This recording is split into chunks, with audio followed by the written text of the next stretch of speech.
Welcome everyone. I hope you have your coffee with you, as it's going to be a bit interesting discussion. As most of you are from a really different background, bear with me again. I'm emphasizing that most of the examples I'm going to give here relates very much to the educational technology field. Yeah, since it is okay. Today's sharing will focus on ensuring coherence and alignment. Okay, making sure that every part of your research, from the problem you're addressing to your objectives, research questions, methodology, and even your findings connects properly. So we want to see that connection. Yeah. I want to start with this quote. A research well aligned is a research half done. Because it captures a sense of today's topic. In research, alignment is not just about making your title sound good or your methodology looks good, it's about ensuring every part of your study connects nicely. When your research elements are in harmony, the journey becomes smoother, the result becomes clearer, and your work stands stronger. Let's look at the objective. By the end of the session, I hope, you will be able to first understand why alignment in research is so important, not just for your own clarity, but also for the credibility of your work. Second, we will learn practical ways. I'm going to give you templates, free templates where you can download and later try it out, which align, how to align your title, objective, research questions, and methods, so they actually working as one. And finally, we will identify common misalignments researchers normally do and know how to fix them before they derail your study. So the three objectives that we hope to achieve. I think when talking about alignment, when your research is well aligned, it becomes clearer to your examiners. So those who are students, I'm sure you will understand. You have to acknowledge by the end of your research, you will have to present your finding and so forth, and you're going to face your examiners. So when your research is well aligned, you will make your examiners happy in a way. Okay, and it makes it easier for you to defend your work and ultimately increases your chances of passing. Yeah, the viva will say. Yeah. Okay, now let's start. These are the key elements of research study that must always talk to each other. So you have to check. If they are not talking to each other, they are not aligned and something went wrong somewhere. Okay, your research problem, we start with that. And then your theoretical and conceptual framework, you have a problem and then you need to find a solution. That's the most critical part here, and the most challenging part is to find a most appropriate solution to solve the problem. For postdoc student, you should at least have conceptual framework and theoretical framework. Then only after you're clear with these two, then you can try to draft your research title. You see, it goes differently. Some people start with the title, but as examiner, we'll always start looking at the problem first, and then you will start drafting your research objective, research questions, methodology, and so forth. So if one changes, any of these parts, components changes, the others need to revise. For example, if your framework, conceptual framework changes, your research questions may need rewording, and even your title need an update. Okay, they are interconnected to each other. So the most important thing is to know the exact problem you want to solve first and stay focused. Postgraduate research, especially PhD, is all about focus. Okay, I shall share with you why later. By staying focused, you are not trying to solve the world problem. This is not solving the world war or anything. This is about doing a PhD. And I've seen students wanted to solve so many problems, okay? So some researchers start with the objective after defining the problem. Others begin by exploring the theoretical framework. Okay, either ways, it's really up to you. But the most important point is that you have to revisit and see the alignment, and they are connecting to each other nicely. Yeah. Okay, hold on. Let me show you this. Okay. When we talk about finding solution, okay, let's see here. Yeah. Just now, when I asked student, what is the problem you're trying to solve during Viva especially, yeah? What is the problem? They will start saying, oh, the technology used is not wide. Oh, students are not engaging in the classroom. Therefore, it affects their critical thinking. So many problems. It's very hard to get focus on what exactly the problem you're trying to solve. Okay, I'll show you why in a bit. I would say focus on one because each problem has its own suitable solution. Okay, the framework, suitable framework. So let's have a look at some problems, yeah, common problems when it comes to teaching and learning. Most of us are actually in education line. I think you understand. When you try to seek and understand what are the problem, you may find, for example, oh, the problem is creativity, motivation. So don't try to solve all problems that I said just now. Choose one, the most dominant problem that you need to cater. Okay, like I said, this is PhD. Why? Because under one problem, there are sub-problems. Okay, what do I mean by this? Let's say you have read literature review, okay, thousands of literature reviews, and you found that in your field, it's important to solve creativity. Okay, so you will start to look into the problem with creativity. There are so many models, out there, and how to understand the problem. There are already many existing models in this world you can choose from, but you need to make sure that they are suitable with your context. Yeah, let's say we choose one model from Coherence here. Okay, so when you talk about creativity, you will have to later measure fluency, flexibility, originality, elaboration. See, so many in one problem. Okay, 1, 2, 3, 4. That if you refer to Torrance model, yeah. But if you read and you try to do a preliminary study, perhaps you found that the main issue or problem is to do with motivation. So you will start to seek what are the model normally researchers use to solve problems of motivation. Let's say we take ARCS model. There's 4 components here.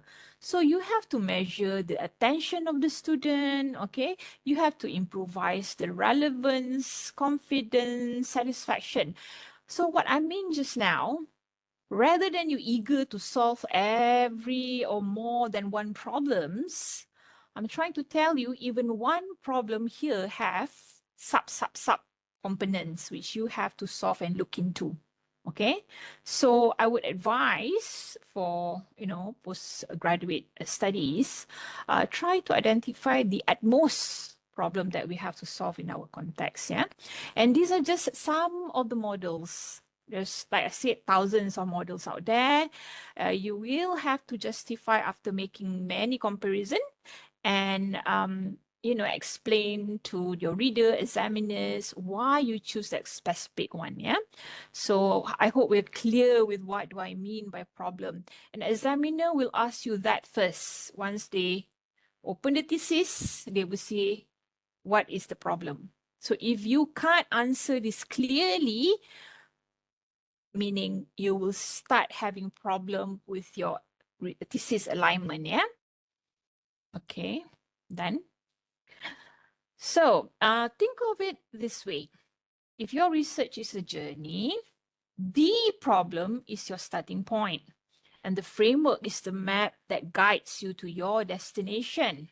Okay, your theoretical conceptual framework, that's your map. Without clarity at this stage, everything else, your objective, your research question, your methods, all will lack a solid foundation. For example, let's say the problem is low critical thinking skills. I think in every field require critical thinking skill, isn't it? Right? Let's say after they look, they read, they found many of what you call existing and previous research use problem-based learning as potential solution. So you decided to use problem-based learning to solve the critical thinking problem just now. But we're talking about some of us here are PhD students, yeah? You need to make innovation. It's not enough to have just only one solution, yeah? You have to make innovation, meaning you have to identify what is lacking with that problem-based learning approach or model that require you to make amendment or require you to make refinement, okay? Let's say after you have identified the flaws, the limitation, maybe you're saying, oh, problem-based learning has no promise of engagement, not much fun in the learning, and fun is important, you know, for learning. So maybe you said, okay, from other research says, another potential solution is gamification approach. You see, so there's a combination of more than just one approach or model. This is equivalent to doing PhD. We would say that this is innovation. I'm not saying the innovation because some other research already done this, okay? If other study have done this, you have to still find ways to make innovation. So discuss with your supervisor, yeah?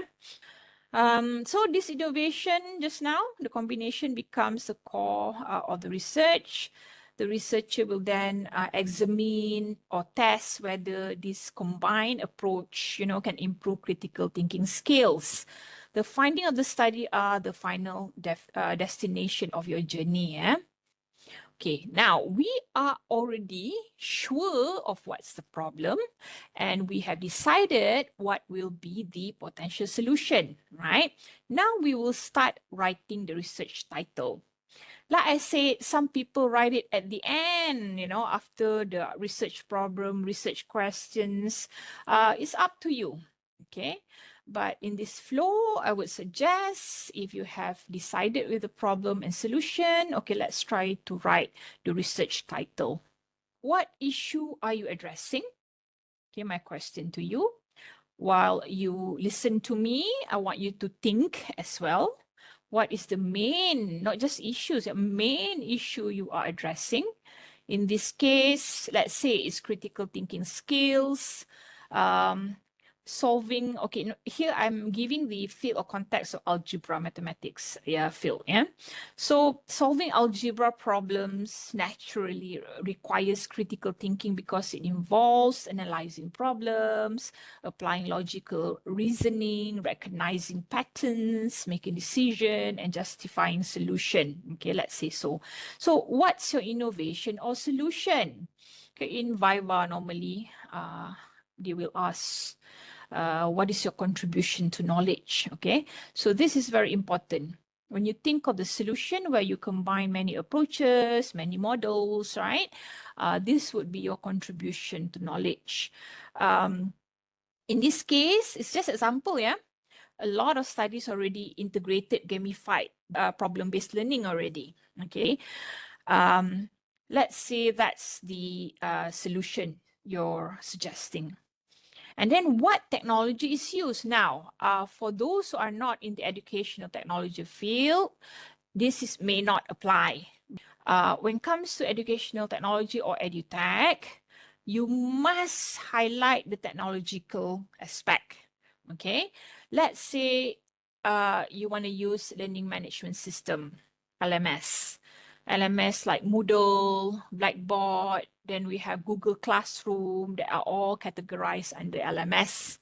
And the way you write your thesis for EDUTECH, you must begin with, for example, the use of LMS in education, okay, or in teaching and learning. What's wrong with using LMS in education at the current stage? Okay, you should start with that first, then only you relate that to another parts of the problem or critical thinking or whatsoever. But please, yeah, EDUTECH, you must start with the use of technology in education first, okay?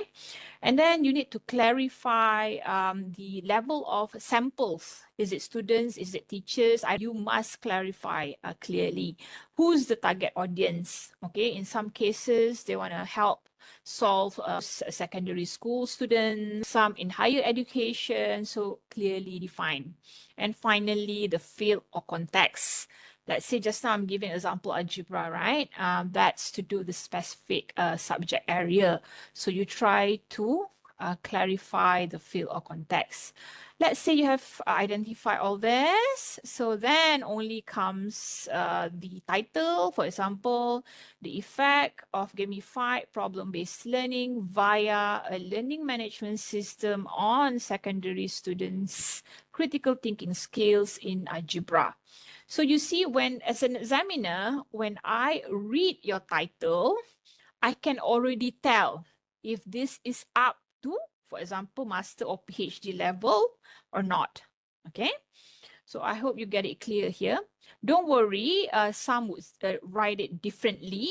They may not start with the effect, maybe they will start with let's say improving what do you call a secondary student critical thinking, blah blah blah blah. It might be differently, yet the what do you call ingredients are all the same, where we can see the issue you're trying to address, the innovation or solution you're making, technology use, level of your audience, and finally in which field or context. Okay, so this is like a checklist for examiners when we read your title. Okay, next, let's do activity. I don't want to be talking alone. You can scan this QR. I'm giving you 10 minutes. Let's give you 10 minutes. Okay, let's see from Zhang just now. Perhaps the research title can be, for example, improving a low English speaking proficiency and critical thinking skill. There's two, yeah.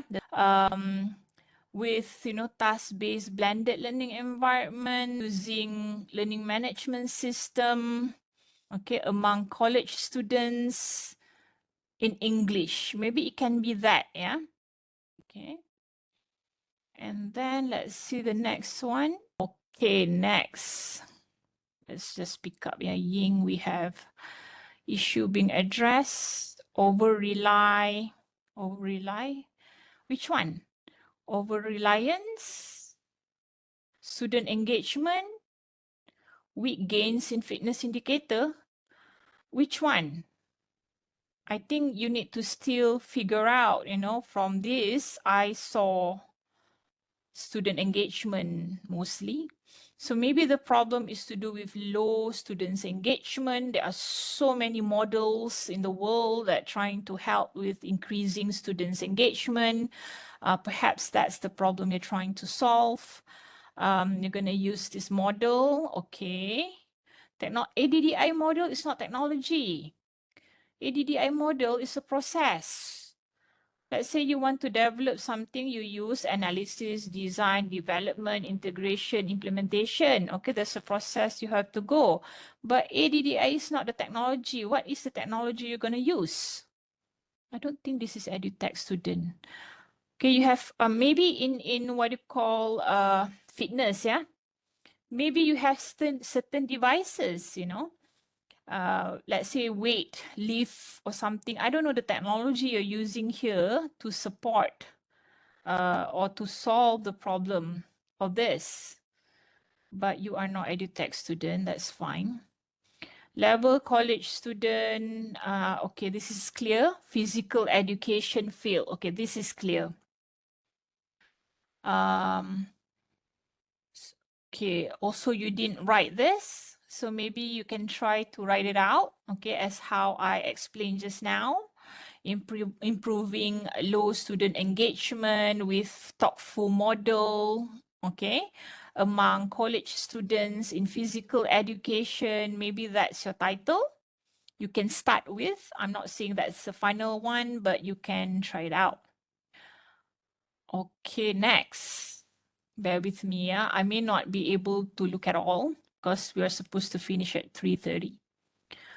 AI's issue being addressed. Okay, this is not the issue. What is the issue? Okay, AI supported vocational education. Vocational education is the field. AI supported is the technology. It's not the issue. Innovation or solution you're suggesting is to use scaffold assessment feedback. This is interesting. Okay. Scaffolding, there's a lot of models. There's Vygotsky scaffolding. You may want to have a look at. There's plenty of others models of scaffolding which can become the solution. Okay, the problem is not clear. I don't know what your exact problem is. Scaffolding normally to do with engagement issue.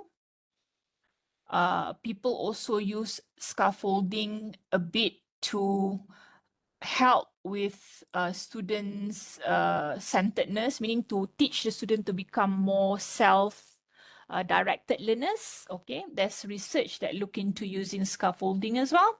So, this is not clear. Maybe you can identify that first. Using AI, okay. The target audience, vocational education, meaning higher education, yeah, in the university, yeah. Okay. And then, yes, the field, this should be maybe higher education, college student, I don't know. And then in the field of vocational educational training, okay, this is clear. Okay, investigating learning responsiveness. So this is the issue. In AI-supported vocational education, comparative study, okay, this is ChatGPT writing. A comprehensive comparative study of scaffolded assessment feedback, China context. So this is the problem. Learning responsiveness. That should comes here. Students are having issue with response to the learning. Okay. All right. I can't have a look at all. This exercise will also help you to clearly answer questions, during Viva. Thank you everyone for participating in the exercise. Appreciate it. So I'm going to give you a clear template. You can brainstorm and try to answer the questions I gave again and again until you get a clear picture. Yeah. Okay. Once you are clear about the problem you want to solve and the solution you plan to apply, you can start drafting your research title. Okay, I've explained just now. Keep in mind that the title may not be the final ones. It can still change even after your Viva session. But if your foundation and understanding of the problem and the solution is clear, I don't think, there's going to be much changes. Once the title is clear, your research objective should carry the exact essence of the title into action. They are your roadmap. Each one tells the reader or the examiner what you intend to achieve. Let's take an example. So we are clear just now with our title, The Effect of Gamified Problem-Based Learning via a Learning Management System on Secondary Students' Critical Thinking Skills in Algebra. Let's say that's the title that we have finalized. So you have to carry this title, carry it. While you write your objectives, make sure the title is there, okay? And even you paste it, for example, I'm just taking everything here from gamified problem from there until the end. I just paste the title, you see. But of course, you will have to make a small editing after that. So maybe the first thing that you want to do is to design, okay? And then your title, you see, you paste the title here. But to design what? This is another thing normally students are not clear with. Are you trying to design a learning environment? Environment going to be different. Are you trying to design just simply learning activities in the LMS? Are you trying to design a module? We do not know what is it you're trying to do. So you need to be clear, okay? What's the outcome? Okay, some of you end up just to design a module. So you state that clearly. Okay, and again, I carry the same title. I'll go to the Next, so second objective. After we have designed, we have developed, we start to examine or assess the effect or the impact of the learning activity. Again, I copy the title there. Okay, so we understand now. First, you try to design, then you examine its effectiveness. Okay, and finally, again, once you have examined the effectiveness, then you will also have to identify the challenges, perhaps. Okay, this is just example, yeah.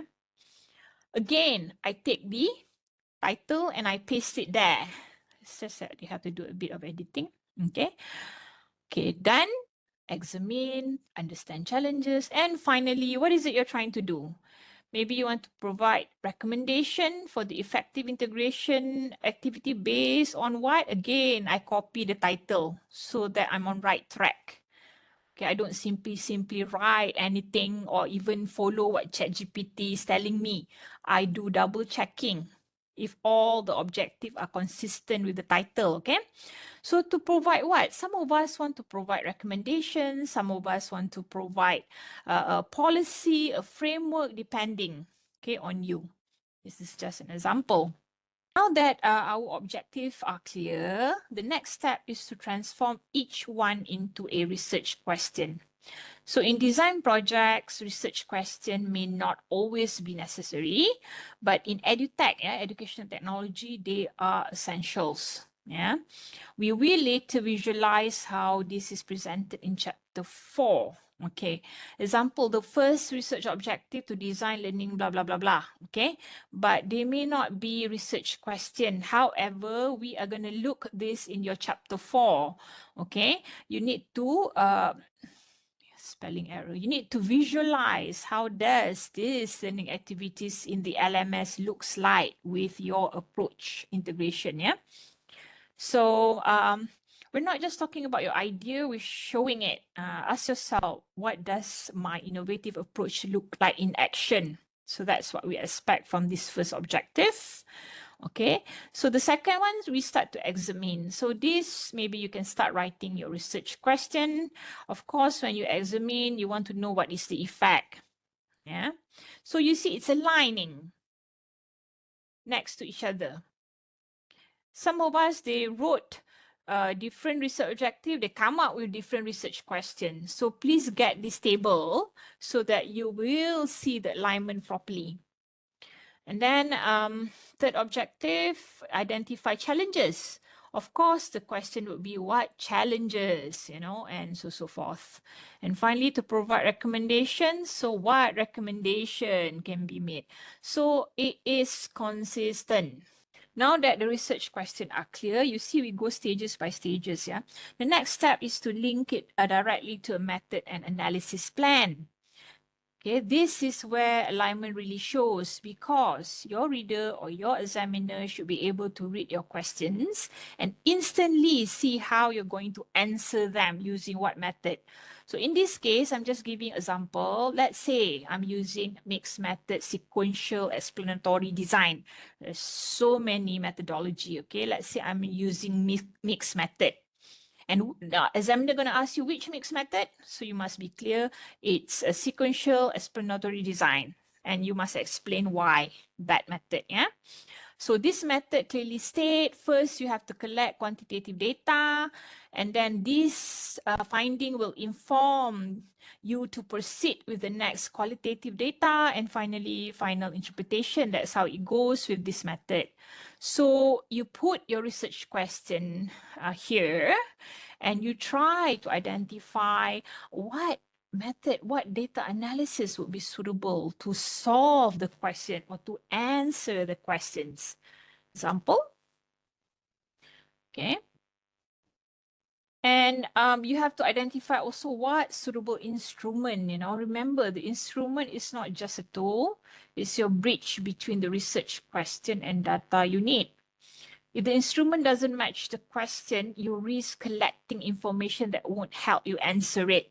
Or I see some students, They didn't ask about demographic, the age and so forth. There's no such thing in their research question, but they collect that data. So I don't see the relevant.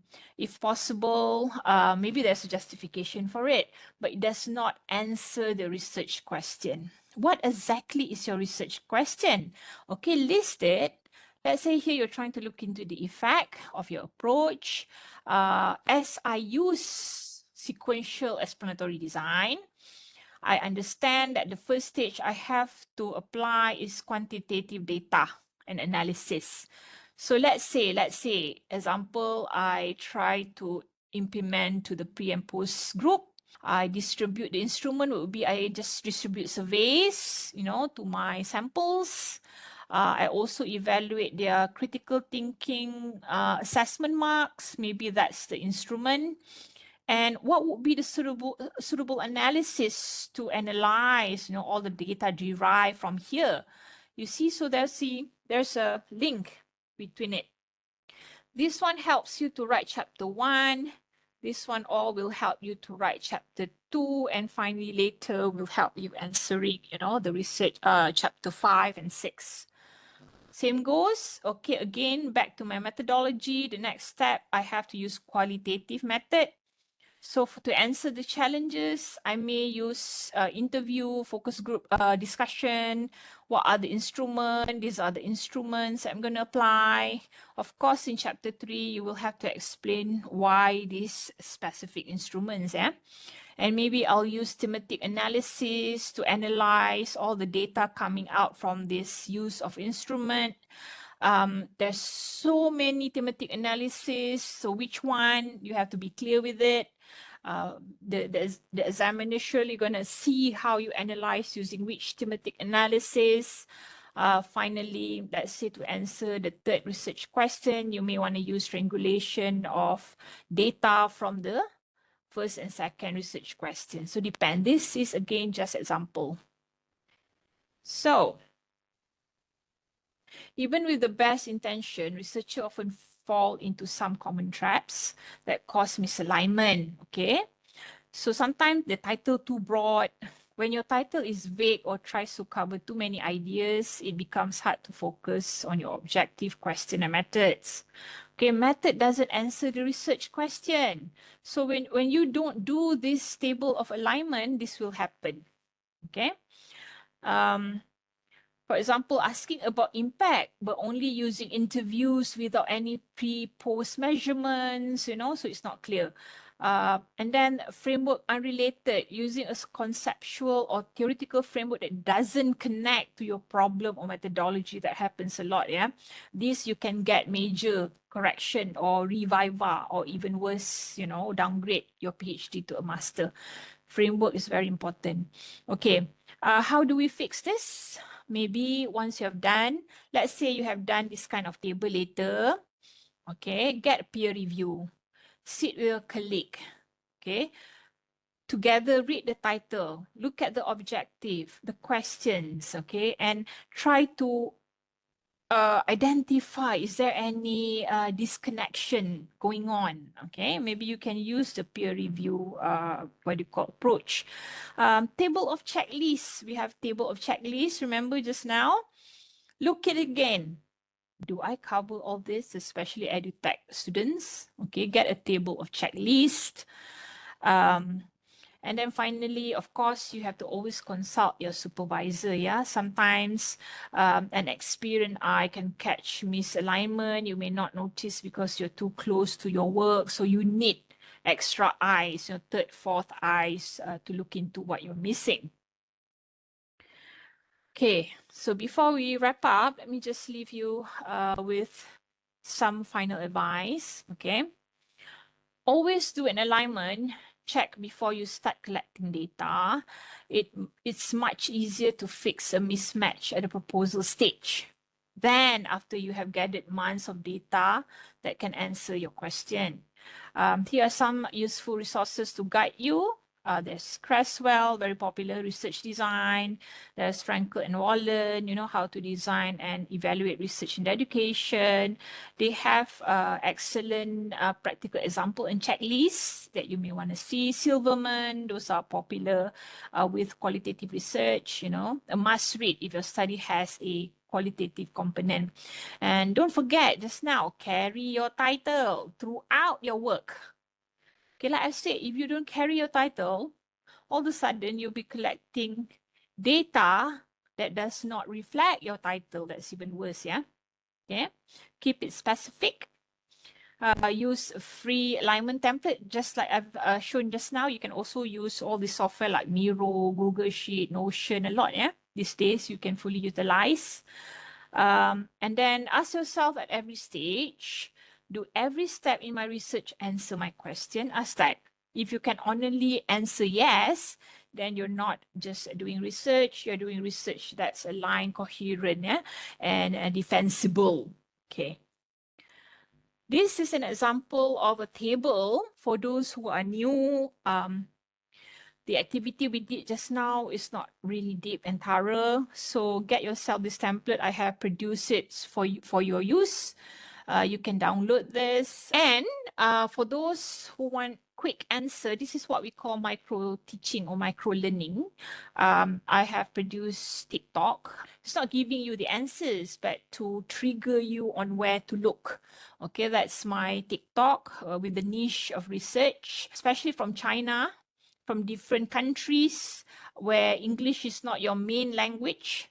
Okay, when you do translation, when you collect data, let's say from your language, and you need to report it in English in your thesis, there's a method you have to use, what we call, for example, like back translation, you have to use, and examiner will try to find that in your chapter 3. Yeah? Okay, so many other tips. So if you like, kindly follow. Let's say all of a sudden you forget about something, you can just get on my TikTok and look for direction. Okay, that's ZUTM.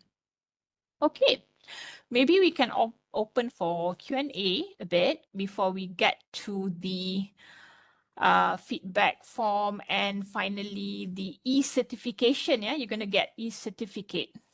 Maybe for those who have achieved approval with your proposal, you may still want to use the table just now. You'll see I add another one table to do with expected findings or findings, okay, meaning you have analyzed. So you must add your research findings or the answers, you know, here and see whether, oh, did I actually answer the research questions or not? So use this table to see the alignment, yeah? Sometimes you are reporting in chapter 5 and 6 things that is not related to a research question. That's the danger. So if you have this table, at least you can make sense of it, yeah? Whether this is answering that. Thank you, everyone. Have a pleasant evening.